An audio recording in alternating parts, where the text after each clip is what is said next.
এই দেখো এরকম করা থাকে পুঁটি মাছ, মানে যে কোনো ছোট মাছ ইউকেতে এরকমভাবে আসে, এক্সপোর্ট হয়ে আসে দেশ থেকে। এটা বাংলাদেশের থেকে এসেছে। মাছ সাধারণত দেশি মাছগুলো সাধারণত বাংলাদেশের থেকেই আসে।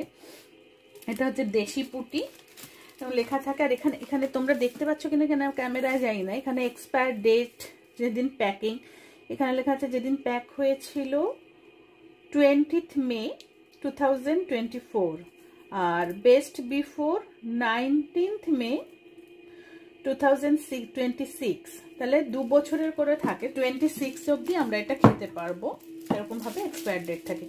পুরো হচ্ছে দেখে মনে হচ্ছে না কত বড় কত মাছ হবে, কিন্তু না, এতটা পুরো বরফের একটা চাই, বরফের চাইয়ের উপরে মাছগুলো এরকম কেটে ধুয়ে সুন্দর করে সাজানো সাজানো আছে।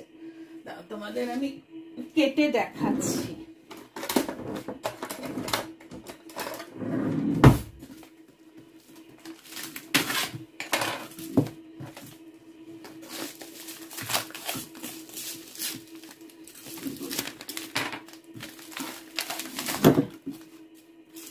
এটা দাম নিয়েছিল যতদূর সম্ভব 2 পাউন্ড বা 2 পাউন্ডের একটু কম, আমি ভুলে গেছি দামটা কত ছিল। এই দেখো এরকম ভাবে সাজানো, এই যে মাত্র এই একটা লেয়ার, এই একটা লেয়ার 1 2 3 4 5 6 7 8 9 10 11 12 13 14 তুমি এরকম করে ধরো, তার মানে কটা মাছ থাকতে পারে এখানে। হ্যাঁ, এই হচ্ছে। এবার এটাকে ডিফ্রস্ট করলেই মাছগুলো বেরিয়ে আসবে।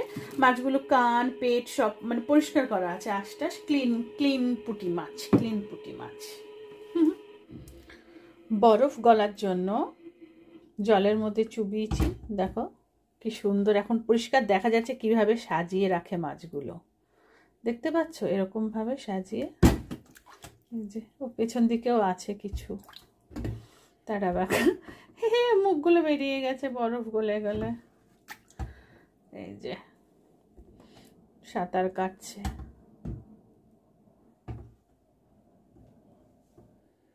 ডিফ্রস্ট হওয়ার পরে দেখো যে এতগুলো মাছ হয়েছে, খারাপ হয়নি, বেশ অনেকটাই মাছ আছে। নুন হলুদ দিয়ে মাছটা একটু মেখে নিই।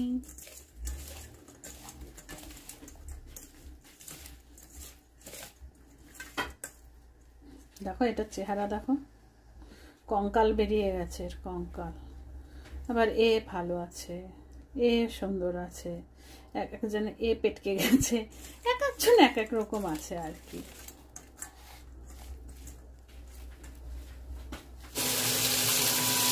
এবার পুঁটি মাছ ভাজা হচ্ছে।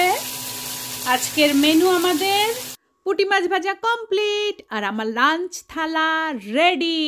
পুঁটি মাছ ভাজা, ব্রোকলি সেদ্ধ মানে স্টিম ব্রোকলি, ডাল, বেগুন ভাজা, ভাত। Yam yam. কেমন লাগলো ফ্রোজেন পুঁটি মাছ জানিও কমেন্টে।